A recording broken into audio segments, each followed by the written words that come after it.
ಬಂಧುಗಳೇ ನಮಸ್ಕಾರ, ಹೇಗಿದ್ರೆ ನೀವೆಲ್ಲರೂ? ನಾನು ಸುಬ್ರಹ್ಮಣ್ಯ ಎಸ್ ಹಂಡಿಗೆ. ಬಂಧುಗಳೇ, ಇವತ್ತಿನ ಈ ವಿಡಿಯೋದಲ್ಲಿ ಜನಾರ್ದನ ರೆಡ್ಡಿ ಬದುಕಿನ ಕಥೆಯನ್ನು ಗಮನಿಸೋಣ. ಸಿನಿಮಾ ಸ್ಟೋರಿಯನ್ನೇ ಮೀರಿಸುವ ರೀತಿಯಲ್ಲಿದೆ.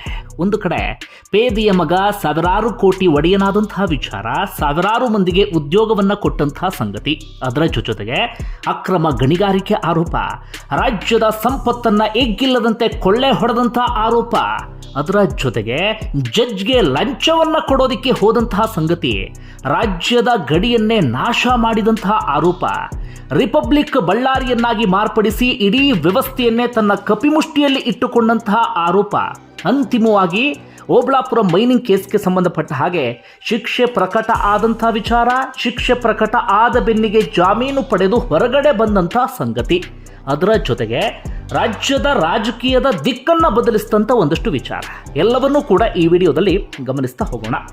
ಒಂದುಗಳೇ, ಜನಾರ್ದನ ರೆಡ್ಡಿ ಹುಟ್ಟಿದ್ದು 1967ರಲ್ಲಿ. ಅವರ ಕುಟುಂಬ ಮೂಲತಃ ಆಂಧ್ರದ ಚಿತ್ತೂರಿನವರು. ಅವರು ಮೂಲತಃ ಕರ್ನಾಟಕದವರಲ್ಲ. ಅದಾದ ಬಳಿಕ ಬಳ್ಳಾರಿಗೆ ಬಂದು ಶಿಫ್ಟ್ ಆಗಿರ್ತಾರೆ. ಜನಾರ್ದನ ರೆಡ್ಡಿ ಹುಟ್ಟಿದ್ದು ಬಳ್ಳಾರಿಯಲ್ಲೇ. ಕರುಣಾಕರ್ ರೆಡ್ಡಿ, ಸೋಮಶೇಖರ್ ರೆಡ್ಡಿ ಅವರ ಸಹೋದರರು, ಹಾಗೆ ಓರ್ವ ಸಹೋದರಿ ಕೂಡ ಇದ್ರು. ಅವರ ತಂದೆ ಚೆಂಗಾರೆಡ್ಡಿ ಅಂತ ಹೇಳಿ ಪೊಲೀಸ್ ಕಾನ್ಸ್ಟೇಬಲ್ ಆಗಿ ಕೆಲಸವನ್ನ ಮಾಡ್ತಾ ಇದ್ದಂಥವ್ರು. ಹೀಗಾಗಿ ತೀರಾ ಬಡ ಕುಟುಂಬ ಅಲ್ಲ, ಮಧ್ಯಮ ವರ್ಗದ ಕುಟುಂಬ. ಹಣಕಾಸಿಗೆ ತೀರಾ ತೊಂದರೆ ಆ ರೀತಿಯಾಗೇನು ಇರೋದಿಲ್ಲ. ಜನಾರ್ದನ ರೆಡ್ಡಿ SSLCಯನ್ನು ಪೂರ್ಣಗೊಳಿಸ್ತಾರೆ, PUCಯನ್ನು ಅರ್ಧಕ್ಕೆ ಮೊಟಕುಗೊಳಿಸ್ತಾರೆ. ಹೀಗಾಗಿ SSLC ಪೂರ್ಣಗೊಂಡಿದೆ ಅಂತ ಹೇಳ್ಬೋದು ಅವರ ವಿದ್ಯಾರ್ಥಿಯ ವಿಚಾರದಲ್ಲಿ. ಅದಾದ ನಂತರ ಅವರು ಕೆಲಸದ ಕಡೆಗೆ ಗಮನವನ್ನು ಕೊಡ್ತಾರೆ, ಅಂದರೆ ಏನಾದರೂ ಬಿಸ್ನೆಸ್ ಮಾಡಬೇಕು ಅಂತ ಹೇಳಿ. ಹೀಗಾಗಿ 21 ವರ್ಷಕ್ಕೆ ಅಲ್ಲಿ ಇಲ್ಲಿ ಅಂತ ಹೇಳಿ ಹಣವನ್ನು ಸಂಗ್ರಹಿಸಿ ಒಂದಷ್ಟು ಜನರ ಜೊತೆಗೆ ಸೇರಿ ನಾನ್ ಬ್ಯಾಂಕಿಂಗ್ ಫೈನಾನ್ಸ್ ಕಂಪನಿಯೊಂದನ್ನು ಶುರು ಮಾಡ್ಕೊಳ್ತಾರೆ. Enoble India savings and investment company ಅಂತ RBI ಅಡಿಯಲ್ಲಿ ರಿಜಿಸ್ಟರ್ ಆಗಿರುವಂಥ ಕಂಪನಿ ಅದು. 1989 ಸಂದರ್ಭ. ಆ ಕಂಪನಿ ಏನು ಮಾಡ್ತಿರುತ್ತೆ ಅಂದರೆ ಜನರಿಂದ ಡೆಪಾಸಿಟ್ ಅನ್ನು ಸಂಗ್ರಹಿಸುತ್ತೆ, ಅಂದರೆ ಹಣವನ್ನು ಸಂಗ್ರಹಿಸುತ್ತೆ. ಹಣವನ್ನು ಹಿಂದಿರುಗಿಸುವ ಸಂದರ್ಭದಲ್ಲಿ ಹೆಚ್ಚಿನ ಬಡ್ಡಿಯನ್ನು ಸೇರಿಸಿ ಜನರಿಗೆ ಕೊಡ್ತಾರೆ. ಇವರಿಗೆ ಹೇಗೆ ಲಾಭ ಅಂದರೆ, ಇವ್ರೇನು ಮಾಡ್ತಾರೆ, ಗೌರ್ಮೆಂಟ್ ಬಾಂಡ್ಸ್ಗಳಲ್ಲಿ ಇವರು ಇನ್ವೆಸ್ಟ್ ಮಾಡ್ತಾರೆ. ಜನರಿಗೆ ಎಷ್ಟು ಬಡ್ಡಿಯನ್ನು ಕೊಡ್ತಾರೋ ಅದರ 2 ಪಟ್ಟಷ್ಟು ಬಡ್ಡಿಯನ್ನು ಅವರು ಅಲ್ಲಿಂದ ತೆಗೆದುಕೊಳ್ತಾರೆ. ಈ ಮೂಲಕ ಅವರ ಕಂಪನಿ ಲಾಭವನ್ನು ಮಾಡ್ತಿರುತ್ತೆ. ಜನರಿಗೂ ಕೂಡ ಇದರಿಂದ ಲಾಭ ಆಗ್ತಿದ್ದ ಕಾರಣಕ್ಕಾಗಿ ಜನ ಕೂಡ ವಿಪರೀತ ಡೆಪಾಸಿಟ್ ಮಾಡೋದಕ್ಕೆ ಶುರು ಮಾಡ್ಕೊಳ್ತಾರೆ. ಹೀಗಾಗಿ 125 ಬ್ರಾಂಚಸ್ಗಳಿರುತ್ತೆ. ವರ್ಷಕ್ಕೆ 350 ಕೋಟಿಯಷ್ಟು ಟರ್ನ್ ಓವರ್ ಇರುತ್ತೆ. ಆದರೆ ಈ ಕಂಪನಿಯ ಬಗ್ಗೆಯೂ ಕೂಡ ಆನಂತರ ಆರೋಪಗಳೆಲ್ಲವೂ ಕೂಡ ಕೇಳಿ ಬಂತು. ಒಂದು ಕಡೆಯಿಂದ RBI ನಿಯಮವನ್ನು ಫಾಲೋ ಮಾಡಲಿಲ್ಲ ಅಂತ ಹೇಳಿ ಡೆಪಾಸಿಟ್ ಸಂಗ್ರಹಿಸೋದಕ್ಕೆ ನಿಷೇಧವನ್ನು ಹೇರಲಾಗುತ್ತೆ. ಅದಾದ ನಂತರ ಡೆಪಾಸಿಟ್ ಸಂಗ್ರಹಿಸೋದನ್ನು ನಿಲ್ಲಿಸ್ತಾರೆ. ಜನರಿಗೆ ಹಣವನ್ನು ವಾಪಸ್ ಕೊಡುವ ಸಂದರ್ಭದಲ್ಲಿ ಇವ್ರು ಹೇಳ್ಕೊಳ್ಳೋದು, ನಾವು ಬಡ್ಡಿ ಸಮೇತವಾಗಿ ಜನರಿಗೆ ವಾಪಸ್ ಕೊಟ್ಟಿದ್ದೇವೆ ಅಂತ ಹೇಳಿ. ಆದರೆ ಇನ್ನೊಂದು ಕಡೆಯಿಂದ ಇರುವಂಥ ಆರೋಪ ಏನಪ್ಪ ಅಂದರೆ, ಜನರಿಗೆ ಸರಿಯಾದ ರೀತಿಯಲ್ಲಿ ಹಣವನ್ನು ಹಿಂದಿರುಗಿಸಿಲ್ಲ ಎನ್ನುವಂಥ ಆರೋಪವೂ ಕೂಡ ಇದೆ.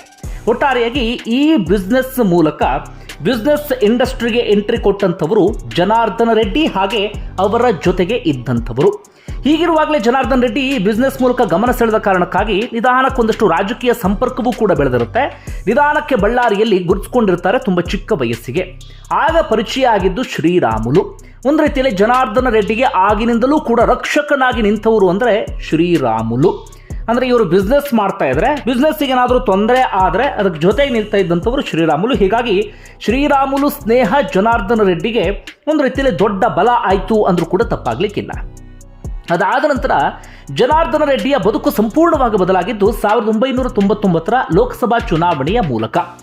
99 ಲೋಕಸಭಾ ಚುನಾವಣೆ, ಬಳ್ಳಾರಿ ಚುನಾವಣೆ ಇಡೀ ದೇಶದಲ್ಲಿ ಗಮನ ಸೆಳೆದಿತ್ತು. ಕಾರಣ, ಒಂದು ಕಡೆಯಿಂದ ಸೋನಿಯಾ ಗಾಂಧಿ ಸ್ಪರ್ಧೆ ಮಾಡಿದರೆ ಅವರಿಗೆ ಕಾಂಪೀಟ್ ಮಾಡಬೇಕು ಅಂತ ಸುಷ್ಮಾ ಸ್ವರಾಜ್ ಬಳ್ಳಾರಿಗೆ ಬಂದಿರ್ತಾರೆ. ಹೀಗಾಗಿ ಆ ಚುನಾವಣೆ ತೀರಾ ಪ್ರತಿಷ್ಠೆಯ ಕಣವಾಗಿರುತ್ತೆ. ಆಗ ಸುಷ್ಮಾ ಸ್ವರಾಜ್ ಜೊತೆಗೆ ನಿಂತ್ಕೊಂಡಂಥವರಂದರೆ ಲೋಕಲ್ನಲ್ಲಿ ತಮ್ಮ ಮುಂದೆ ಆದಂಥ ಪ್ರಭಾವವನ್ನು ಹೊಂದಿದ್ದಂಥ ಈ ಜನಾರ್ದನ ರೆಡ್ಡಿ, ಶ್ರೀರಾಮುಲು, ಜನಾರ್ದನ ರೆಡ್ಡಿಯ ಸಹೋದರರು, ಇವರೆಲ್ಲರೂ ಕೂಡ ಸುಷ್ಮಾ ಸ್ವರಾಜ್ ಪರವಾಗಿ ಕ್ಯಾಂಪೇನ್ ಮಾಡ್ತಾರೆ, ಹಣವನ್ನೂ ಸುರಿತಾರೆ, ಹಗಲಿರುಳೆನ್ನದೆ ಶ್ರಮವನ್ನು ಹಾಕ್ತಾರೆ, ಅವ್ರ ಜೊತೆಗೆ ಓಡಾಡ್ತಾರೆ.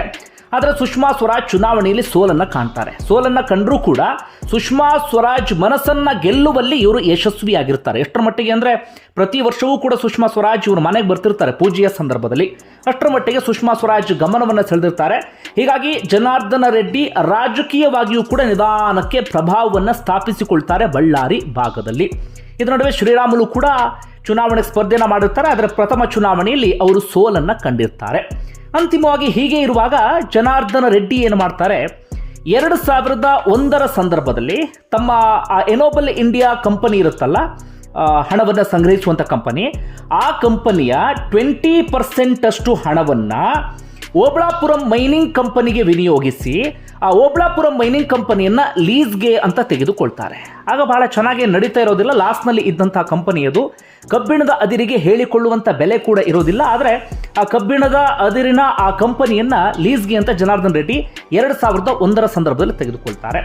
ಅದಾದ ಬಳಿಕ ಅಷ್ಟೊತ್ತಿಗಾಗಲೇ ರಾಜಕೀಯ ಪ್ರಭಾವ ಬೆಳೆದಿರುತ್ತಲ್ಲ ಸುಷ್ಮಾ ಸ್ವರಾಜ್ ಮೂಲಕ, ಜೊತೆಗೆ ಆಂಧ್ರದ ರಾಜಶೇಖರ ರೆಡ್ಡಿ ಸಂಪರ್ಕವೂ ಕೂಡ ಇರುತ್ತೆ. ಈ ಪ್ರಭಾವದ ಮೂಲಕವೇ ಲೈಸೆನ್ಸ್ ಅನ್ನ ತೆಗೆದುಕೊಳ್ಳುವಲ್ಲಿ ಯಶಸ್ವಿಯಾಗ್ತಾರೆ. ಅಷ್ಟು ಮಾತ್ರ ಅಲ್ಲ, ಆಂಧ್ರ ಪ್ರದೇಶದ ಅನಂತಪುರ್ನಲ್ಲಿ ಆಂಧ್ರ ಸರ್ಕಾರ 10,760 ಎಕರೆ ಜಾಗವನ್ನು ಇವರಿಗೆ ಅಲಾಟ್ ಮಾಡುತ್ತೆ ಒಂದು ಪ್ರಾಜೆಕ್ಟ್ಗೋಸ್ಕರ. ಅದರ ಪ್ರಾಜೆಕ್ಟ್ ಟೇಕ್ ಆಫ್ ಆಗಲಿಲ್ಲ. ಹೀಗಾಗಿ 2013 ಸಂದರ್ಭದಲ್ಲಿ ಜಾಗವನ್ನು ವಾಪಸ್ ತೆಗೆದುಕೊಂಡ್ರು ಅಂತ ಕಾಣುತ್ತೆ. ಈ ರೀತಿಯಾಗಿ ಆಂಧ್ರ ಸರ್ಕಾರ ಎಲ್ಲ ರೀತಿಯಲ್ಲೂ ಕೂಡ ಜನಾರ್ದನ್ ರೆಡ್ಡಿಗೆ ಸಹಕಾರವನ್ನು ಕೊಡ್ತಾ ಇರುತ್ತೆ.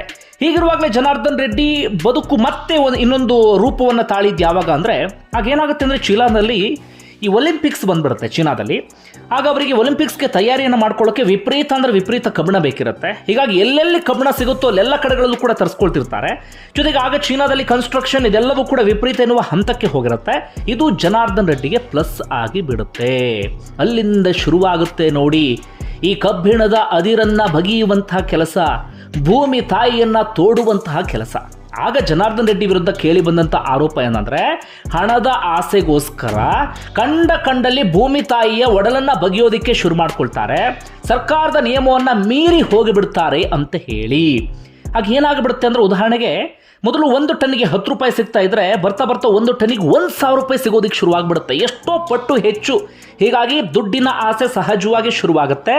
ಹಣದ ಹೊಳೆಯೇ ಜನಾರ್ದನ್ ರೆಡ್ಡಿ ಮನೆಗೆ ಹರಿಯೋದಿಕ್ಕೆ ಶುರುವಾಗುತ್ತೆ. ಸಹಜವಾಗಿ ರಾಜಕೀಯದಲ್ಲೂ ಕೂಡ ಪ್ರಭಾವ ಹೆಚ್ಚಿಸಿಕೊಳ್ಳುವಂಥ ಆಸೆ ಆರಂಭ ಆಗಿಬಿಡುತ್ತೆ. ಹೀಗಾಗಿ 2006 ಸಂದರ್ಭದಲ್ಲಿ ಮೈತ್ರಿ ಸರ್ಕಾರ ರಚನೆ ಆಗುತ್ತಲ್ಲ, ಆಗ ಅವರ ಆಪ್ತ ಸ್ನೇಹಿತ ಶ್ರೀರಾಮುಲುರನ್ನ ಮಂತ್ರಿ ಮಾಡಿಸುವಲ್ಲಿ ಯಶಸ್ವಿ ಆಗ್ತಾರೆ. ಜೊತೆಗೆ ಜನಾರ್ದನ್ ರೆಡ್ಡಿ ಹಠಕ್ಕೆ ಬಿದ್ದು ವಿಧಾನ ಪರಿಷತ್ ಸದಸ್ಯರು ಕೂಡ ಆಗ್ತಾರೆ. ಆಗ ಆ ಸರ್ಕಾರದಲ್ಲಿ ತಮ್ಮ ಪ್ರಭಾವವನ್ನು ಇನ್ನಷ್ಟು ಹೆಚ್ಚಿಸಿಕೊಳ್ತಾರೆ. ಯಾವಾಗ ವಿಪರೀತ ಮೂಗು ತುರಿಸೋದಕ್ಕೆ ಹೋಗ್ತಾರೋ ಎಚ್ ಡಿ ಕುಮಾರಸ್ವಾಮಿ ಹಾಗೆ ಜನಾರ್ದನ್ ರೆಡ್ಡಿಯ ನಡುವೆ ತಿಕ್ಕಾಟ ಶುರುವಾಗ್ಬಿಡುತ್ತೆ. ಆಗ ಎಚ್ ಡಿ ಕುಮಾರಸ್ವಾಮಿ ಮೇಲೆ ಜನಾರ್ದನ್ ರೆಡ್ಡಿ ಒಂದು ಆರೋಪವನ್ನು ಮಾಡ್ತಾರೆ. ಏನಂತ, ಗಣಿ ಉದ್ಯಮಿಗಳಿಂದ ಎಚ್ ಡಿಗೆ ಲಂಚ ತೆಗೆದುಕೊಂಡಿದ್ದಾರೆ, ಅದಕ್ಕೆ ಬೇಕಾದಂಥ CD ಎಲ್ಲವೂ ಕೂಡ ನನ್ನ ಹತ್ರ ಇದೆ ಅಂತ ಹೇಳಿ. ಆಗ ಮೈತ್ರಿ ಸರ್ಕಾರ ಇದ್ದ ಕಾರಣಕ್ಕಾಗಿ, ಮೈತ್ರಿ ಸರ್ಕಾರದ CM ಮೇಲೆ ಆರೋಪ ಮಾಡಿದ ಕಾರಣಕ್ಕಾಗಿ ಜನಾರ್ದನ್ ರೆಡ್ಡಿ ಅವರನ್ನ ಪಕ್ಷದಿಂದ ಸಸ್ಪೆಂಡ್ ಮಾಡಲಾಗುತ್ತೆ. ಆಗ ಇನ್ನೊಂದು ಬೆಳವಣಿಗೆ ಆಗುತ್ತೆ ನೋಡಿ. ಎಲ್ಲವೂ ಕೂಡ ಜನಾರ್ದನ್ ರೆಡ್ಡಿಗೆ ಪೂರಕವಾದಂಥ ಬೆಳವಣಿಗೆ. ಒಮ್ಮೊಮ್ಮೆ ಹಾಗೆ ಮುಟ್ಟಿದ್ದೆಲ್ಲವೂ ಕೂಡ ಚಿನ್ನ ಅಂತೀವಲ್ಲ, ಜನಾರ್ದನ್ ರೆಡ್ಡಿ ವಿಚಾರದಲ್ಲೂ ಕೂಡ ಹಾಗೆ ಆಗಿಬಿಡುತ್ತೆ. ಏನಾಯಿತು ಅಂದರೆ, ಕುಮಾರಸ್ವಾಮಿ ಯಡಿಯೂರಪ್ಪನವರಿಗೆ ಮುಖ್ಯಮಂತ್ರಿ ಸ್ಥಾನ ಬಿಟ್ಕೊಡ್ಲಿಲ್ಲ 2020 ಸರ್ಕಾರದಲ್ಲಿ. ಆಗ ಯಡಿಯೂರಪ್ಪನವರು ಕೂಡ ಹಠಕ್ಕೆ ಬೀಳ್ತಾರೆ. ಅದಾದ ಬಳಿಕ ನಿಮಗೆ ಗೊತ್ತಿರುವ ಹಾಗೆ ಚುನಾವಣೆ ಘೋಷಣೆ ಆಗುತ್ತೆ. ಆ ಚುನಾವಣೆಯ ಸಂದರ್ಭದಲ್ಲಿ ಜನಾರ್ದನ್ ರೆಡ್ಡಿಯವರ ಪಾತ್ರ ಬೇಕಾಗುತ್ತೆ ಅಥವಾ ಅನಿವಾರ್ಯ ಆಗುತ್ತೆ. ಹೀಗಾಗಿ ಜನಾರ್ದನ್ ರೆಡ್ಡಿ ಅವರ ಸಸ್ಪೆನ್ಷನ್ ಅನ್ನು ರಿವೋಕ್ ಮಾಡಲಾಗುತ್ತೆ, ಅಂದ್ರೆ ಅದನ್ನು ಕ್ಯಾನ್ಸಲ್ ಮಾಡಲಾಗುತ್ತೆ. ಜನಾರ್ದನ್ ರೆಡ್ಡಿ ಮತ್ತೊಮ್ಮೆ ಪಕ್ಷಕ್ಕೆ ಬರ್ತಾರೆ. 2008 ಚುನಾವಣೆಯಲ್ಲಿ ತನು ಮನ ಧನ ಅಂದ್ರೆ ಅರ್ಥ ಮಾಡ್ಕೊಳ್ಳಿ, ಎಲ್ಲವನ್ನೂ ಕೂಡ ಜನಾರ್ದನ್ ರೆಡ್ಡಿ ಹರಿಸಿ ಬಿಡ್ತಾರೆ.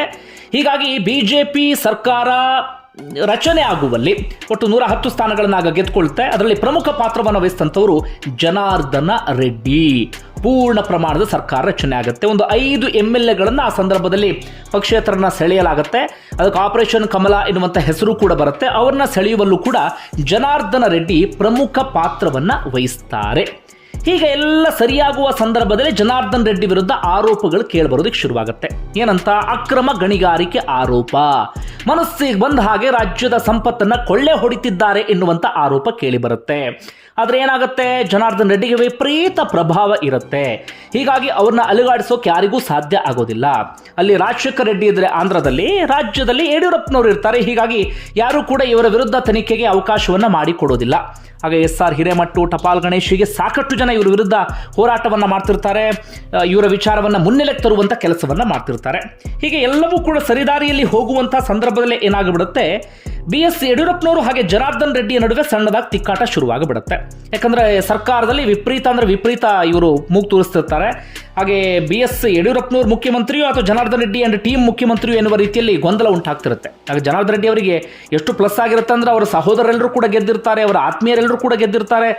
ಎಲ್ಲೇ ನೋಡಿದ್ರು ಅವರದ್ದೇ ಸಾಮ್ರಾಜ್ಯ ಎನ್ನುವ ರೀತಿಯಲ್ಲಿ ಸರ್ಕಾರದಲ್ಲಿ ಇರುತ್ತೆ. ಹೀಗಾಗಿ ಸಣ್ಣದಾಗ ಅವ್ರ ನಡುವೆ ಒಂದಷ್ಟು ಕ್ಲಾಶಸ್ಸು, ತಿಕ್ಕಾಟ ಅಂಥದ್ದೆಲ್ಲವೂ ಕೂಡ ಆ ಸಂದರ್ಭದಲ್ಲಿ ಒಂದು ಕಡೆಯಿಂದ ಶುರುವಾಗಿರುತ್ತೆ. ಮತ್ತೊಂದು ಕಡೆಯಿಂದ ಏನಾಗ್ಬಿಡುತ್ತೆ, ಆಂಧ್ರದಲ್ಲಿ ಸಿಎಂ ಆಗಿದ್ದ ರಾಜಶೇಖರ ರೆಡ್ಡಿ ತೀರ್ಕೊಂಡು ಬಿಡ್ತಾರೆ. ರೋಸಯ್ಯ ಆಗ ಆ ಸಂದರ್ಭದಲ್ಲಿ ಅಲ್ಲಿ ಮುಖ್ಯಮಂತ್ರಿ ಆಗಿ ಬಿಡ್ತಾರೆ. ಹೀಗಾಗಿ ಆಂಧ್ರದಲ್ಲಿ ಅಕ್ರಮ ಗಣಿಗಾರಿಕೆ ವಿರುದ್ಧ ಸಿಬಿಐ ತನಿಖೆಗೆ ವಹಿಸಲಾಗುತ್ತೆ. ಆದರೆ ಜನಾರ್ದನ್ ರೆಡ್ಡಿ ಹೈಕೋರ್ಟ್ಗೆ ಹೋಗಿ ಅದಕ್ಕೆ ಸ್ಟೇ ತರ್ತಾರೆ. ನಮ್ಮ ರಾಜ್ಯದಲ್ಲೂ ಕೂಡ ಸಿಬಿಐ ತನಿಖೆಗೆ ಪರ್ಮಿಷನ್ ಅನ್ನು ಕೊಡೋದಿಲ್ಲ. ಇಂಥ ಒಂದಷ್ಟು ಬೆಳವಣಿಗೆ ಎಲ್ಲವೂ ಕೂಡ ಆ ಸಂದರ್ಭದಲ್ಲಿ ಆಗ್ತಾ ಇರುತ್ತೆ. ಹಾಗೆ ಏನಾಗುತ್ತೆ ಅಂದರೆ, ಇನ್ನೊಂದು ಬೆಳವಣಿಗೆ, ಸದನದಲ್ಲಿ ಸಿಎಂ ಸಿದ್ದರಾಮಯ್ಯನವರು ಏನೋ ವಿಚಾರ ಮಾತನಾಡುವಾಗ ಜನಾರ್ದನ್ ರೆಡ್ಡಿ ಒಂದು ಸವಾಲು ಹಾಕಿಬಿಡ್ತಾರೆ. ಇವರು ರಿಪಬ್ಲಿಕ್ ಬಳ್ಳಾರಿ ಅಂತ ಮೆನ್ಷನ್ ಮಾಡ್ತಾರೆ, ಒಂದು ಸವಾಲು ಹಾಕ್ತಾರೆ, ನೀವು ಸಾಧ್ಯ ಆದರೆ ಬಳ್ಳಾರಿಗೆ ಬನ್ನಿ ಎನ್ನುವಂಥ ರೀತಿಯಲ್ಲಿ. ಆಗ ಸಿದ್ದರಾಮಯ್ಯನವರು ಅದನ್ನೇ ಸವಾಲಾಗಿ ಸ್ವೀಕರಿಸಿ ಬಳ್ಳಾರಿಗೆ ಪಾದಯಾತ್ರೆಯನ್ನು ಮಾಡಿಬಿಡ್ತಾರೆ. ಆಗ ಬಳ್ಳಾರಿಯ ಅಕ್ರಮ ಗಣಿಗಾರಿಕೆ ವಿಚಾರ ರಾಷ್ಟ್ರ ಮಟ್ಟದಲ್ಲಿ ಸುದ್ದಿ ಆಗೋದಕ್ಕೆ ಶುರುವಾಗುತ್ತೆ. ಇಡೀ ರಾಷ್ಟ್ರದ ಗಮನವನ್ನು ಸೆಳೆಯುತ್ತೆ. ಜನಾರ್ದನ್ ರೆಡ್ಡಿಯ ಪತನವೂ ಕೂಡ ಅಲ್ಲಿಂದಲೇ ಆರಂಭ ಆಗಿಬಿಡುತ್ತೆ. ಇದರ ನಡುವೆ ಲೋಕಾಯುಕ್ತ ಸಂತೋಷ್ ಹೆಗ್ಡೆ ಅವರು ಒಂದು ವಿವರವಾದಂಥ ವರದಿಯನ್ನು ಕೊಟ್ಟು ಬಿಡ್ತಾರೆ. ಅದರಲ್ಲಿ ಸಾಕಷ್ಟು ಆರೋಪವನ್ನು ಜನಾರ್ದನ್ ರೆಡ್ಡಿ ವಿರುದ್ಧ ಮಾಡಲಾಗಿರುತ್ತೆ. ಅಕ್ರಮ ಗಣಿಗಾರಿಕೆಗೆ ಸಂಬಂಧಪಟ್ಟ ಹಾಗೆ ಅಥವಾ ರಾಜ್ಯದ ಸಂಪತ್ತನ್ನು ಕೊಳ್ಳೆ ಹೊಡಿತಿದ್ದಾರೆ ಎನ್ನುವ ಸಂಬಂಧಪಟ್ಟ ಹಾಗೆ. ಆಗ BS ಯಡಿಯೂರಪ್ಪನವರ ಹೆಸರನ್ನು ಕೂಡ ಪ್ರಸ್ತಾಪ ಮಾಡಿದ ಕಾರಣಕ್ಕಾಗಿ ಅಕ್ರಮ ಗಣಿಗಾರಿಕೆ ವಿಚಾರದಲ್ಲಿ BS ಯಡಿಯೂರಪ್ಪನವರು ರಾಜೀನಾಮೆಯನ್ನು ಕೊಟ್ಟು BS ಯಡಿಯೂರಪ್ಪನವರು ಜೈಲು ಸೇರುವಂಥ ಪರಿಸ್ಥಿತಿಯೂ ಕೂಡ ಎದುರಾಗುತ್ತೆ. ಅದೇ ವರದಿಯ ಆಧಾರದ ಮೇಲೆ IT ರೇಡ್ ಅನ್ನು ಮಾಡುತ್ತೆ ಜನಾರ್ದನ್ ರೆಡ್ಡಿ ಅವರ ಮೇಲೆ. IT ರೇಡ್ನ ರೆಕಮೆಂಡೇಶನ್ ಮೇಲೆ CBI ಕೂಡ ಎಂಟ್ರಿ ಕೊಡುತ್ತೆ. CBI ರೇಡ್ ಕೂಡ ಮಾಡುತ್ತೆ. CBI ರೇಡ್ ಒಂದು ರೀತಿಯಲ್ಲಿ ಸಿನಿಮಾ ರೀತಿಯಲ್ಲಿ ಆ ಸಂದರ್ಭದಲ್ಲಿ ಅವರು CBIನವರು ಒಂದು ಸಣ್ಣ ಸುಳಿವನ್ನು ಕೂಡ ಕೊಡದೆ, ಲೋಕಲ್ ಪೊಲೀಸರಿಗೂ ಕೂಡ ಸರಿಯಾದ ರೀತಿಯಲ್ಲಿ ಮಾಹಿತಿಯನ್ನು ಕೊಡದೆ, ಯಾಕಂದರೆ ಲೋಕಲ್ ಪೊಲೀಸರು ಸಹಕಾರವನ್ನು ಕೊಡಬಹುದು ಎನ್ನುವಂಥ ಕಾರಣಕ್ಕಾಗಿ ಯಾರು ನಂಬುವಂಥ ಸ್ಥಿತಿಯಲ್ಲಿ CBIನವರು ಇರೋದಿಲ್ಲ. ಬೆಳಗ್ಗೆ ಮುಂಚೆ ಬಂದು ಜನಾರ್ದನ್ ರೆಡ್ಡಿ ಅವರ ಮನೆಯ ಬಾಗಿಲನ್ನು ತಟ್ತಾರೆ. ಒಳಗಡೆ ಹೋದಂಥವರಿಗೆ ಅವರಿಗೆ ಶಾಕ್ ಆಗಿಬಿಡುತ್ತೆ. ಬೇಕಾದಷ್ಟು ಚಿನ್ನ, ಕ್ಯಾಶು, ಚಿನ್ನ ಲೇಪಿತ plates, bowl, spoon, swimming pool, massage parlour, home theatre, private ಹೆಲಿಕಾಪ್ಟರ್ಗಳು, ಲಕ್ಸುರಿ ಕಾರುಗಳು, ಚಿನ್ನದ ಚೇರು, ಇದೆಲ್ಲವೂ ಕೂಡ ಆ ಸಂದರ್ಭದಲ್ಲಿ ಸಿಕ್ಕಿಬಿಡುತ್ತೆ. ನಿಮ್ಮೆಲ್ಲರಿಗೂ ಕೂಡ ಗೊತ್ತು, ಅದು ಬಹಳ ಚರ್ಚೆಯಾದಂಥ ವಿಚಾರ. ಅಂತಿಮವಾಗಿ 2011ರಲ್ಲಿ CBI ಅಧಿಕಾರಿಗಳು ಜನಾರ್ದನ್ ರೆಡ್ಡಿಯನ್ನ ಬಂಧಿಸ್ತಾರೆ. ಅದಕ್ಕೂ ಮುನ್ನ ಇನ್ನೊಂದು ವಿಚಾರವನ್ನು ಪ್ರಸ್ತಾಪ ಮಾಡೋದು ಮರ್ತಿದ್ದೆ. ಅದಕ್ಕೂ ಮುನ್ನವೇ ಜನಾರ್ದನ್ ರೆಡ್ಡಿ ಮಿನಿಸ್ಟರ್ ಕೂಡ ಆಗಿರ್ತಾರೆ. ಅವರಾಗ ಟೂರಿಸಂ ಮಿನಿಸ್ಟರ್ ಆಗಿರ್ತಾರೆ, ಬಳ್ಳಾರಿ ಉಸ್ತುವಾರಿ ಸಚಿವರು ಕೂಡ ಆಗಿರ್ತಾರೆ. ಹೀಗಾಗಿ ಎಲ್ಲವೂ ಕೂಡ ಅವರ ಕಂಟ್ರೋಲ್ಗೆ ಸಿಕ್ಕಿಬಿಡುತ್ತೆ. ಏನು ಬೇಕಾದರೂ ಮಾಡಬಹುದು ಎನ್ನುವಂಥ ಸ್ಥಿತಿಯಲ್ಲಿ ಜನಾರ್ದನ್ ರೆಡ್ಡಿ ಇರ್ತಾರೆ. ಒಟ್ಟಾರೆಯಾಗಿ CBI ಅವರನ್ನು ಅರೆಸ್ಟ್ ಮಾಡುತ್ತೆ. 3.5 ವರ್ಷಗಳ ಕಾಲ ಚಂಚಲಗೌಡ ಜೈಲಿನಲ್ಲಿ ಕಾಲ ಕಳೆಯುವಂಥ ಪರಿಸ್ಥಿತಿ ಎದುರಾಗುತ್ತೆ. ಆರಂಭದಲ್ಲಿ ಅವರಿಗೆ ಬೇಲ್ ಸಿಗೋದಿಲ್ಲ. ಹೆಚ್ಚು ಕಡಿಮೆ 3.5 ವರ್ಷ ಆದ ಮೇಲೆ ಅವರಿಗೆ ಬೇಲ್ ಸಿಗುತ್ತೆ. ಹಾಗೆ ಜನಾರ್ದನ್ ರೆಡ್ಡಿ ವಿರುದ್ಧ ಕೇಳಿ ಬಂದಂಥ ಆರೋಪಗಳು ಏನು ಅಂತ ನಾವು ಗಮನಿಸ್ತಾ ಹೋಗೋದಾದ್ರೆ, ಇತ್ತೀಚೆಗೆ ಆರೋಪ ಪ್ರೂವ್ ಆಗಿ ಶಿಕ್ಷೆಯೂ ಕೂಡ ಪ್ರಕಟ ಆಗಿತ್ತು. ಏನೇನು ಅಂದರೆ, ನಿಯಮವನ್ನು ಮೀರಿ ಗಣಿಗಾರಿಕೆ ಮಾಡಿದ್ರು ಅಂತ. ಅಂದರೆ ಇಂತಿಷ್ಟು ಜಾಗವಂತ ಸರ್ಕಾರ ಹೇಳಿರುತ್ತಲ್ಲ, ಅದು ಜಾಗದ 2, 3, 4, 5 ಪಟ್ಟು ಅರಣ್ಯ ಭೂಮಿಯನ್ನು ಕೂಡ ಬಿಟ್ಟಿರಲಿಲ್ಲ ಎನ್ನುವಂಥ ಆರೋಪ. ಕರ್ನಾಟಕದ ಗಡಿಯನ್ನೇ ನಾಶ ಮಾಡಿದ್ರು ಎನ್ನುವಂಥ ಆರೋಪ. ಹಾಗೆ ಇಂತಿಷ್ಟು ಟನ್ ಮಾತ್ರ ನೀವು ಗಣಿಗಾರಿಕೆ ಮಾಡಬೇಕು ಅಂತ ಅನುಮತಿ ಕೊಟ್ಟಿರ್ತಾರೆ, ಅದನ್ನು ಮೀರಿ ಗಣಿಗಾರಿಕೆ ಮಾಡಿದ್ರು ಎನ್ನುವಂಥ ಆರೋಪ. ಹಾಗೆ ಆದಾಯ ಮೀರಿದ ಆಸ್ತಿ ಗಳಿಕೆ. ಹಾಗೆ ಅವರ ಬ್ರಹ್ಮಣಿ ಇಂಡಸ್ಟ್ರಿಗೆ ಸಂಬಂಧಪಟ್ಟ ಹಾಗೆ ಇದರೊಳಗೆ ಅವರೊಂದು ಸ್ಟೀಲ್ ಮ್ಯಾನುಫ್ಯಾಕ್ಚರಿಂಗ್ ಯೂನಿಟ್ ಅನ್ನು ಕೂಡ ಶುರು ಮಾಡಿರ್ತಾರೆ, ಬ್ರಹ್ಮಣಿ ಅಂತ ಹೇಳಿ. ಅದ್ರ ಬಗ್ಗೆಯೂ ಕೂಡ ಒಂದಷ್ಟು ಆರೋಪಗಳೆಲ್ಲವೂ ಕೂಡ ಕೇಳಿ ಬರುತ್ತೆ. ಒಟ್ಟಾರೆಯಾಗಿ ಆರೋಪದ ದಿಷ್ಟು ಏನಪ್ಪಾ ಅಂದ್ರೆ, ರಾಜ್ಯದ ಸಂಪತ್ತನ್ನ ಕೊಳ್ಳೆ ಹೊಡೆದಿದ್ದಾರೆ ಎನ್ನುವಂಥ ಆರೋಪ. ಅದಕ್ಕೂ ಮಿಗಿಲಾಗಿ ಇನ್ನೊಂದು ಆರೋಪ ಕೇಳಿ ಬಂದಿದ್ದೇನಪ್ಪ ಅಂದ್ರೆ, ಆ ಬಳ್ಳಾರಿಯನ್ನ ಸಂಪೂರ್ಣವಾಗಿ ಇಡೀ ವ್ಯವಸ್ಥೆನ ತಮ್ಮ ಕಪಿಮುಷ್ಟಿಯಲ್ಲಿ ಇಟ್ಕೊಂಡು, ಕೆಳ ಹಂತದ ಅಧಿಕಾರಿಯಿಂದ ಹಿಡಿದು ಮೇಲಿನ ಅಧಿಕಾರಿವರೆಗೆ ಎಲ್ಲರನ್ನೂ ಕೂಡ ಕಪಿಮುಷ್ಟಿಯಲ್ಲಿ ಇಟ್ಕೊಂಡು ರಿಪಬ್ಲಿಕ್ ಬಳ್ಳಾರಿ ನಿರ್ಮಾಣ ಮಾಡಿಬಿಟ್ಟಿದ್ದಾರೆ ಅಂತ. ಅಲ್ಲಿ ಯಾರೇ ಗಣಿಗಾರಿಕೆ ಮಾಡಬೇಕು ಅಂದ್ರೂ ಕೂಡ ಝೀರೋ ರಿಸ್ಕ್ ಸಿಸ್ಟಮ್ ಅನ್ನ ಅಂದ್ರೆ ಒಂದು ಆರಂಭಿಸಿಬಿಟ್ಟಿದ್ದಾರೆ. ಝೀರೋ ರಿಸ್ಕ್ ಅಂದ್ರೆ ಯಾರೇ ಗಣಿಗಾರಿಕೆ ಮಾಡಬೇಕು ಅಂದ್ರೂ ಕೂಡ ಇವರಿಗೆ ಕಪ್ಪ ಕೊಡಬೇಕು. ಯಾವುದೊಂದು ಲಾರಿ ತಂದು ಮಾಡ್ತಾರಂತ ಇಟ್ಕೊಳ್ಳಿ, ಇವರಿಗೆ ಇಂತಿಷ್ಟು ಅಂತೇಳಿ ಹಣವನ್ನು ಕೊಡಬೇಕು. ಹಣವನ್ನು ಕೊಟ್ಟು ಎಷ್ಟು ಬೇಕಾದರೂ ಬಗೀರಿ, ಎಷ್ಟು ಬೇಕಾದ್ರೂ ದೊಗಿರಿ, ರಾಜ್ಯವನ್ನೇ ಕೊಳ್ಳೆ ಹೊಡಿರಿ, ಅಂಥದ್ದೊಂದು ಅವಕಾಶವನ್ನು ಮಾಡಿಕೊಟ್ಟಿದ್ರು ಅಥವಾ ಅಂಥದ್ದೊಂದು ವ್ಯವಸ್ಥೆಯನ್ನು ಸೃಷ್ಟಿ ಮಾಡಿದ್ರು ಎನ್ನುವಂಥ ಆರೋಪವೂ ಕೂಡ ಕೇಳಿಬರುತ್ತೆ. ಹಾಗೆ ಇವರಿಗೆ ಟಕ್ಕರ್ ಕೊಡೋದಕ್ಕೆ ಯಡಿಯೂರಪ್ಪನವರು ಆಗ ಬೇರೆ ಬೇರೆ ಒಂದಷ್ಟು ಪ್ಲಾನ್ ಎಲ್ಲವನ್ನೂ ಕೂಡ ಮಾಡಿದ್ರು ಆ ಸಂದರ್ಭದಲ್ಲಿ ಇದೇ ವಿಚಾರಕ್ಕೆ ಸಂಬಂಧಪಟ್ಟ ಹಾಗೆ. ಅದಾದ ಬಳಿಕ ಸದಾನಂದ ಗೌಡರು ಮುಖ್ಯಮಂತ್ರಿ ಆದಮೇಲೆ, ಯಡಿಯೂರಪ್ಪನವರು ಅರೆಸ್ಟ್ ಆದಮೇಲೆ, ಆಗ ಅವರು ಕೂಡ ಜನಾರ್ದನ್ ರೆಡ್ಡಿಗೆ ಟಕ್ಕರ್ ಕೊಡೋದಕ್ಕೆ ಅಲ್ಲೊಂದಷ್ಟು ಬದಲಾವಣೆ ತರುವಂಥ ಪ್ರಯತ್ನವನ್ನು ಮಾಡಿದ್ರು. ಹಾಗೆ ಜನಾರ್ದನ್ ರೆಡ್ಡಿ ಹಾಗೆ ಅವರು ಪಟಾಲಂಗೆ ಮಿನಿಸ್ಟರ್ ಸ್ಥಾನವನ್ನು ಕೂಡ ಕೊಟ್ಟಿರಲಿಲ್ಲ. ಹೇಳ್ತಾ ಹೋದ್ರೆ ತುಂಬ ಇದೆ. ಇಂಥ ಒಂದಷ್ಟು ಬೆಳವಣಿಗೆ ಎಲ್ಲವೂ ಕೂಡ ಆಗಿತ್ತು. ಒಟ್ಟಾರೆಯಾಗಿ ಇದ್ದಂಥ ಆರೋಪ ಅದೇ, ರಿಪಬ್ಲಿಕ್ ಬಳ್ಳಾರಿ ನಿರ್ಮಾಣ ಮಾಡಿದ್ದಾರೆ, ತಮಗೆ ಬೇಕಾದ ರೀತಿಯಲ್ಲಿ ರಾಜ್ಯದ ಸಂಪತ್ತನ್ನು ಕೊಳ್ಳೆ ಹೊಡಿತಿದ್ದಾರೆ, ರಾಜ್ಯದ ಬೊಕ್ಕಸಕ್ಕೆ ವಿಪರೀತ ಅಂದರೆ ವಿಪರೀತ ನಷ್ಟ ಮಾಡ್ತಿದ್ದಾರೆ ಎನ್ನುವಂಥ ಆರೋಪ ಜನಾರ್ದನ್ ರೆಡ್ಡಿ ವಿರುದ್ಧ ಕೇಳಿ ಬಂದಿದ್ದು. ಈ ಆರೋಪಗಳ ತೂಕ ಒಂದಾದರೆ ಮತ್ತೊಂದು ಆರೋಪ ಇತ್ತಲ್ಲ, ಅದರ ತೂಕನೇ ಬೇರೆ. ಏನಾಗ್ಬಿಡುತ್ತೆ, ಪದೇ ಪದೇ ಬೇಲ್ಗೆ ಅರ್ಜಿ ಸಲ್ಲಿಸಿದ್ರು ಕೂಡ ಬೇಲ್ ಸಿಗ್ತಾ ಇರೋದಿಲ್ಲ. ಆಗ ಇವರ ಕುಟುಂಬಸ್ಥರು ಹೈದರಾಬಾದ್ ಸ್ಪೆಷಲ್ ಕೋರ್ಟ್ನ ಜಡ್ಜು T. ಪಟ್ಟಾಭಿರಾಮರಾವ್ ಅಂತ ಹೇಳಿದರು, ಅವರಿಗೆ ಲಂಚದ ಆಮಿಷವನ್ನು ಒಡ್ಡು ಲಂಚವನ್ನೇ ಕೊಟ್ಟಿದ್ದಾರೆ ಎನ್ನುವಂಥ ಆರೋಪ ರಾಜ್ಯದ ಇತಿಹಾಸದಲ್ಲೇ ಪ್ರಪ್ರಥಮ ಬಾರಿ ಕೇಳಿಬಂದಂಥ ಆರೋಪ ಅದು. ಅಂದರೆ ಓರ್ವ ಜಡ್ಜ್ಗೆ ಲಂಚ ಕೊಟ್ಟಂಥ ಆರೋಪ. ಆ ಆರೋಪದ ಆಧಾರದ ಮೇಲೆ ಆಗ ಇವರಿಗೆ ಬೇಲ್ ಕೂಡ ಸಿಕ್ಕಿತ್ತು. ಆ ಸಂದರ್ಭದಲ್ಲಿ ಆರೋಪದ ಆಧಾರದ ಮೇಲೆ ಜಡ್ಜ್ ಮನೆ ಮೇಲೆ ರೇಡ್ ಆಗುತ್ತೆ, ಅವ್ರ ಮನೇಲಿ ಕ್ಯಾಶ್ ಕೂಡ ಸಿಗುತ್ತೆ, ಅವ್ರ ಮಗ ಬೇರೆ ಬೇರೆ ಒಂದಷ್ಟು ಅಧಿಕಾರಿಗಳು ಕೂಡ ಅದರಲ್ಲಿ ಭಾಗಿಯಾಗಿರ್ತಾರೆ. ಅದೇ ಆರೋಪಕ್ಕೆ ಸಂಬಂಧಪಟ್ಟ ಹಾಗೆ ಜನಾರ್ದನ್ ರೆಡ್ಡಿ ಪಟಾಲಂ ಕೂಡ ಆ ಸಂದರ್ಭದಲ್ಲಿ ಅರೆಸ್ಟ್ ಆಗಿಬಿಡುತ್ತೆ. ಟಿ ಪಟ್ಟಾಭಿರಾಮ್ ಅವರು ಅಂದರೆ ಜಡ್ಜ್ ಕೂಡ ಆ ಸಂದರ್ಭದಲ್ಲಿ ಅರೆಸ್ಟ್ ಆಗ್ತಾರೆ. ಅವ್ರು ಅದಾದ ಸ್ವಲ್ಪ ವರ್ಷ ಆದಮೇಲೆ ತೀರ್ಕೊಂಡ್ರು. ನಾನು ಪ್ರತ್ಯೇಕ ವಿಡಿಯೋ ಮಾಡ್ತೀನಿ, ನೀವು ಬೇಕು ಅಂತಂದರೆ. ಭಾಳ ಇಂಟ್ರೆಸ್ಟಿಂಗ್ ಆಗಿರುವಂಥ ಸ್ಟೋರಿ ಅದು. ನಾನು ಪ್ರತ್ಯೇಕವಾಗಿ ಮಾಡ್ತೀನಿ, ಯಾಕಂದರೆ ನಾವು ತಿಳ್ಕೊಬೇಕಿದೆ ಎಲ್ಲವನ್ನೂ ಕೂಡ. ಇದು ಯಾವುದು ಮುಚ್ಚಿಡೋದು ಯಾವುದೂ ಇಲ್ಲ, ನಾವು ತಿಳ್ಕೊಬೇಕು ಇವೆಲ್ಲ ನಮ್ಮ ಸುತ್ತಮುತ್ತ ಏನಾಗ್ತಿದೆ, ನಮ್ಮ ರಾಜ್ಯದಲ್ಲಿ ಏನಾಗ್ತಿದೆ ಅಂತೇಳಿ. ಇಂಥ ಆರೋಪವು ಕೂಡ ಜನಾರ್ದನ್ ರೆಡ್ಡಿ ವಿರುದ್ಧ ಕೇಳಿಬಂದಿರುತ್ತೆ ನೋಡಿ. ಜಡ್ಜ್ಗೆ ಲಂಚ ಕೊಟ್ಟಂಥ ಆರೋಪ. ಒಟ್ಟಾರೆಯಾಗಿ ಇದೆಲ್ಲವನ್ನು ಕೂಡ ಜನಾರ್ದನ್ ರೆಡ್ಡಿ ಆ ಸಂದರ್ಭದಲ್ಲಿ ಎದುರಿಸುವಂಥ ಪರಿಸ್ಥಿತಿ ಎದುರಾಗುತ್ತೆ. ಇದರ ನಡುವೆ ಅವರ ರಾಜಕೀಯ ಜೀವನವೂ ಕೂಡ ಒಂದು ರೀತಿಯಲ್ಲಿ ಶೇಕ್ ಆಗಿಬಿಡುತ್ತೆ, ಕೊಲಾಪ್ಸ್ ಆಗುತ್ತೆ. ಬಳ್ಳಾರಿಯಲ್ಲೂ ಕೂಡ ಸಾಕಷ್ಟು ಬದಲಾವಣೆ ಆಗುತ್ತೆ, ರಾಜ್ಯ ರಾಜಕೀಯದಲ್ಲೂ ಕೂಡ ಸಾಕಷ್ಟು ಬದಲಾವಣೆ ಆಗುತ್ತೆ. ಅದಾದ ನಂತರ ಬೇಲ್ ಸಿಕ್ಕು ಹೊರಗಡೆ ಬರ್ತಾರೆ. ಅವ್ರು ಬಳ್ಳಾರಿಗೆ ಎಂಟ್ರಿ ಕೊಡುವ ಹಾಗಿರೋದಿಲ್ಲ. BJPಯಲ್ಲೂ ಕೂಡ ಅವ್ರನ್ನ ಒಂದು ರೀತಿಯಲ್ಲಿ ಅಮಿತ್ ಶಾ ಹೇಳ್ತಾರೆ, ನಮಗೂ ಅವ್ರಿಗೆ ಸಂಬಂಧವೇ ಇಲ್ಲ ಎನ್ನುವ ರೀತಿಯಲ್ಲಿ. ಅವತ್ತು ಹಂಗೆ ಹೇಳಿದವ್ರು ಈಗ ಅವ್ರ ಜೊತೆಗೆ ಇದ್ದಾರೆ ಬಿಡಿ. ಇದೇ ನಮ್ಮ ರಾಜಕೀಯ, ಇದೇ ಒಂಥರ ನಗು ಬರೋದು. ಇವೇ ಅಲ್ಲ, ಇಷ್ಟೆಲ್ಲ ಆರೋಪ ಕೇಳಿ ಬಂದಿತ್ತು ಈ ವ್ಯಕ್ತಿಯ ವಿರುದ್ಧ. ಅಮಿತ್ ಶಾ ನಮಗೂ ಅವ್ರಿಗೆ ಸಂಬಂಧವೇ ಇಲ್ಲ ಅಂತ ಹೇಳಿದರು. ಒಂದು ಕಡೆ ನರೇಂದ್ರ ಮೋದಿ ಅವರು ಹೇಳೋದೇನು ಹೇಳಿ, ನಾವು ಭ್ರಷ್ಟಾಚಾರಗಳನ್ನು ಸಹಿಸೋದಿಲ್ಲ, ನಾವು ಭ್ರಷ್ಟಾಚಾರವನ್ನು ಕಿತ್ತೊಗಿತೀವಿ ಅಂತ ಹೇಳಿ. ಇಷ್ಟೆಲ್ಲ ಆದಮೇಲೆ ಅದೇ ಜನಾರ್ದನ್ ರೆಡ್ಡಿ ಅವರಿಗೆ ಇವತ್ತು ಒಂದು ರೀತಿಯಲ್ಲಿ ಕೆಂಪು ಹಾಸನ್ನು ಹಾಸಿ ಸ್ವಾಗತಿಸಿದ್ದಾರೆ. ಇಂಥದ್ದೆಲ್ಲವೂ ಕೂಡ ಆಗಿದೆ ಬಿಡಿ, ಹಿಂಗೆಲ್ಲ ಹೋಗಿದೆ. ಒಟ್ಟಾರೆಯಾಗಿ ಜನಾರ್ದನ್ ರೆಡ್ಡಿ ಆಮೇಲೆ ಬರ್ತಾರೆ, ಅವ್ರದೇ ಒಂದು ಪಕ್ಷವನ್ನು ಸ್ಥಾಪನೆ ಮಾಡ್ತಾರೆ, ಅವರ ಪತ್ನಿಯನ್ನು ಚುನಾವಣೆ ಸ್ಪರ್ಧೆಯನ್ನು ಮಾಡ್ತಾರೆ, ಅವರ ಪತ್ನಿ ಸೋಲನ್ನು ಕಾಣ್ತಾರೆ. ಆದರೆ ಜನಾರ್ದನ್ ರೆಡ್ಡಿ ಗಂಗಾವತಿಯಲ್ಲಿ ಗೆಲುವನ್ನು ಸಾಧಿಸ್ತಾರೆ. ಅಂತಿಮವಾಗಿ ಈಗ ಜನಾರ್ದನ್ ರೆಡ್ಡಿ BJPಯಲ್ಲಿ ಗುರುತಿಸಿಕೊಂಡಿದ್ದಾರೆ. ಇಷ್ಟು ಆದಂಥ ಆರೋಪ. ಇದರ ನಡುವೆ ಇನ್ನೊಂದು ಆರೋಪ ಕೇಳಿ ಬಂದಿತ್ತು.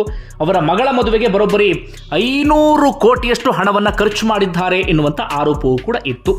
ಹೇಳ್ತಾ ಹೋದರೆ ತುಂಬ ಇರುತ್ತೆ. ಇದು ಜನಾರ್ದನ್ ರೆಡ್ಡಿ ಅವರ ಬದುಕಿಗೆ ಸಂಬಂಧಪಟ್ಟಂಥ ಒಂದಷ್ಟು ಸಂಗತಿ. ನಿಮ್ಗೆ ಏನಿಸ್ತದೆ ನನ್ನ ಕಮೆಂಟ್ ಬಾಕ್ಸಲ್ಲಿ ಮೆನ್ಷನ್ ಮಾಡಿ. ಧನ್ಯವಾದ ವಿಡಿಯೋ ನೋಡಿದ್ದಕ್ಕಾಗಿ.